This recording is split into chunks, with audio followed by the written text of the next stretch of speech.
The wine glass felt suddenly too heavy in my hand as Madison's words landed across the dinner table. At least her income can help the family when needed. That's what wives are for. My vision narrowed to the ring of condensation my glass had left on the tablecloth, perfectly circular, like the months of polite silences I'd been swallowing. Beside me, Victor reached for his water without meeting my eyes. "My name is Rebecca. I'm 34 and a corporate analyst. This is the story of how I finally calculated my worth. I'd been married to Victor for 7 years. His mother, Madison, had perfected the art of the compliment-wrapped insult, the kind that sounds generous until you realize she's inventorying your bank account. That night, sitting in her over-decorated apartment that smelled like lavender potpourri and disappointment, something inside me finally clicked into place.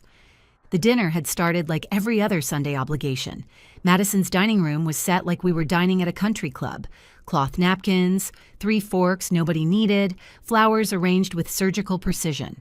She'd asked about my work with that tilted head concern, the one that always preceded a request. "Still getting those quarterly bonuses?" Her eyes had flicked to my purse like she could see through leather.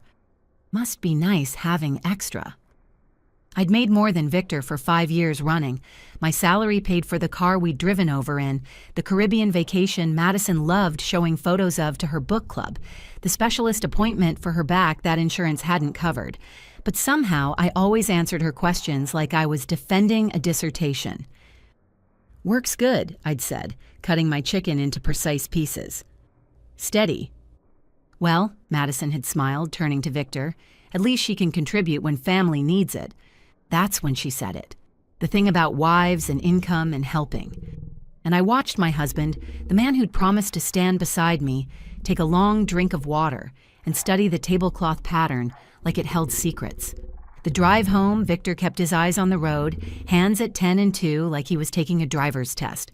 I waited for him to say something, anything.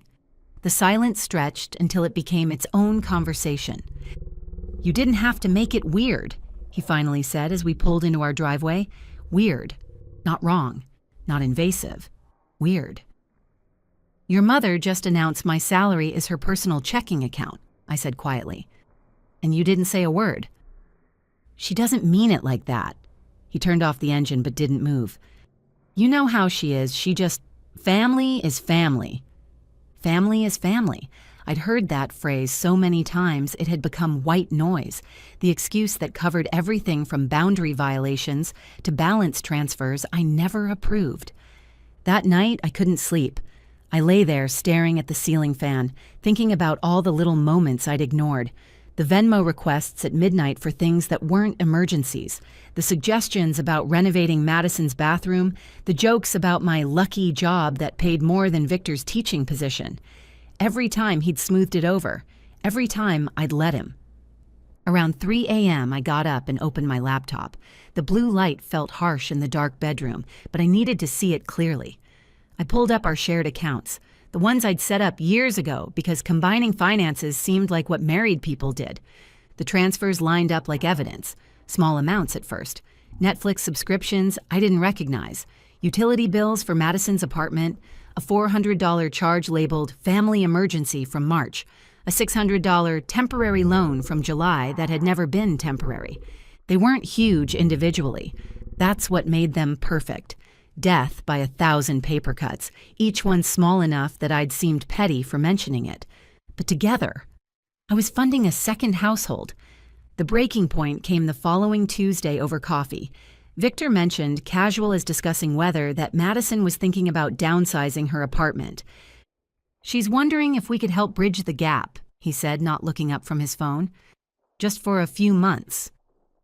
"How much?" My voice came out flat. He hesitated. That pause told me he'd already agreed to something. "Around $3,000 a month." I laughed, sharp, surprised. "That's basically my entire paycheck after taxes." "It's temporary." He finally looked at me. "She'd do the same for us." Would she, though?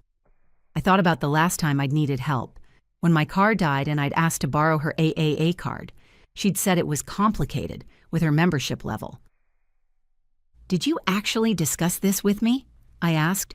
"Or did you already promise her we'd do it?" His silence was the answer. The following Sunday, Madison hosted her birthday lunch. Extended family, neighbors, her book club friends, anyone who'd provide an audience. I wore a navy dress and my work smile, the one that had carried me through countless presentations. Halfway through dessert, Madison stood with her wine glass. The room quieted.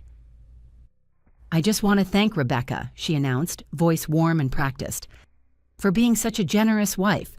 Some women forget that marriage means what's yours belongs to the family." Polite laughter rippled around the table. Victor smiled, actually smiled, and raised his glass. My cousin Sarah looked uncomfortable, but said nothing. Uncle Raymond nodded approvingly. Something cold settled in my chest. Clean and final. I stood up, lifted my own glass. "To clarity," I said clearly, "because assumptions about access can get expensive when they're corrected." The room froze. Madison's smile locked in place. Victor's hand shot out toward my arm. "Becca, sit down." I didn't. "I think there's been some confusion about my finances," I continued, my voice steady. "So let me be clear. My income is mine. Any contributions to family needs require my explicit consent. Prior consent doesn't imply future consent." Madison's face went white, then red. "This is hardly the time." "You made it the time," I said calmly, "when you announced my financial obligations to a room full of people." I set down my glass and walked out.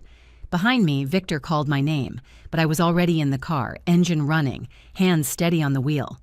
At home, I didn't cry. I showered, changed into sweatpants, and opened my laptop again. This time, I wasn't just looking, I was documenting. I downloaded 3 years of statements. I created a spreadsheet, every transfer, every temporary loan, every subscription I'd never signed up for. I color-coded them. Red for undiscussed, yellow for promised temporary but permanent, green for the 2 things I'd actually agreed to. The spreadsheet was mostly red and yellow. Victor came home 2 hours later, keys jangling in the quiet apartment. "That was humiliating," he said. "Mom is devastated." I looked up from my laptop.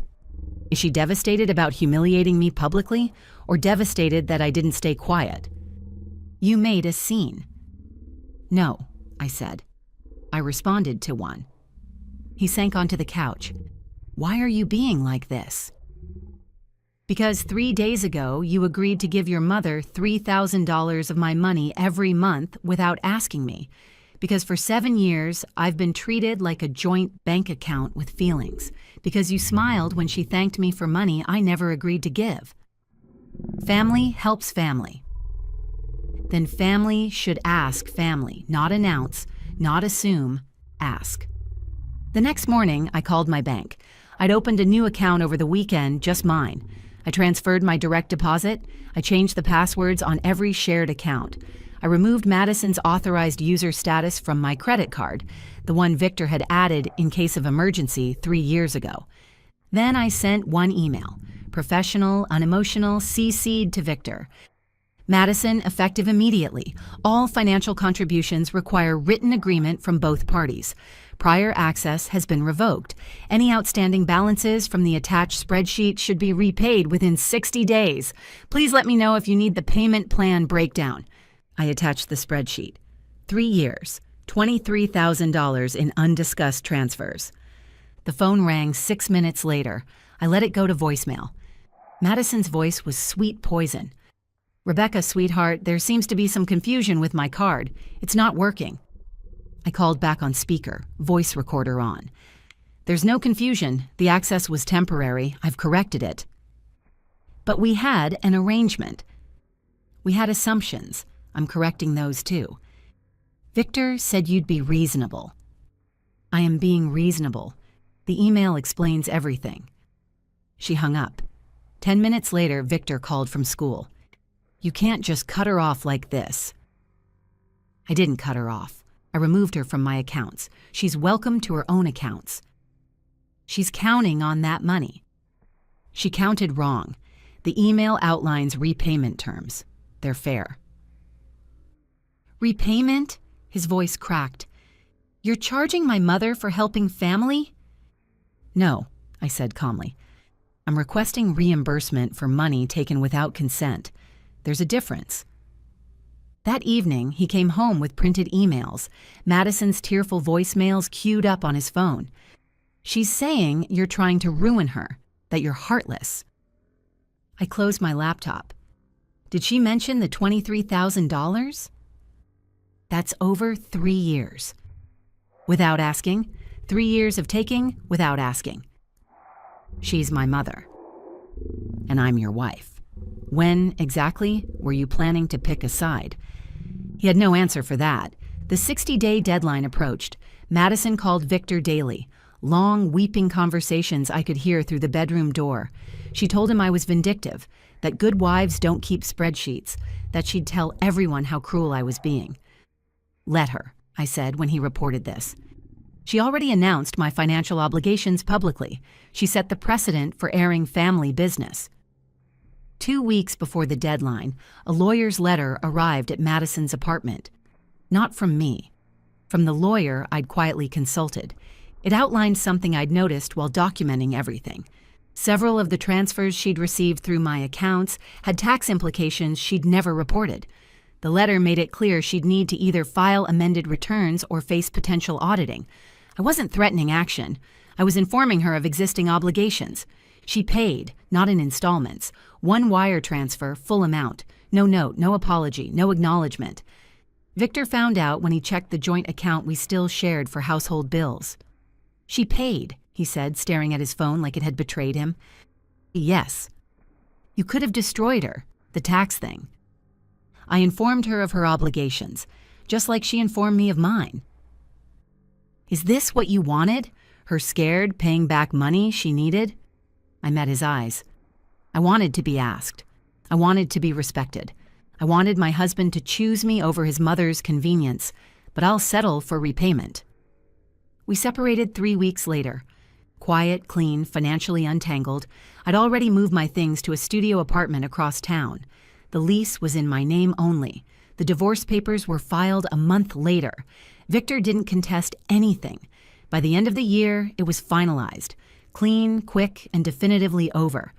Madison never called me, never apologized. But she stopped hosting family dinners, stopped posting photos of vacations I'd paid for, stopped announcing her generous daughter-in-law to anyone who'd listen. Victor texted occasionally. We could try counseling. Mom asks about you. This didn't have to end this way. But it did, because he never asked himself why I'd stayed silent so long, only why I'd stopped.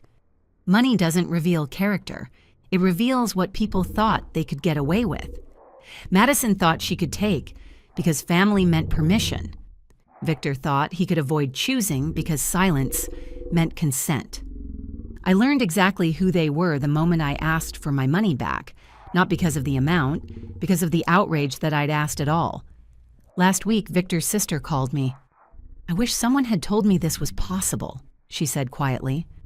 Walking away when family becomes a transaction. You can tell yourself, I replied. Anytime you're ready. Before you go, here's a quick bonus for sticking around. If you love learning and growing like I do, you need to try audiobooks. I've got an exclusive deal with Audible. Your first month is completely free.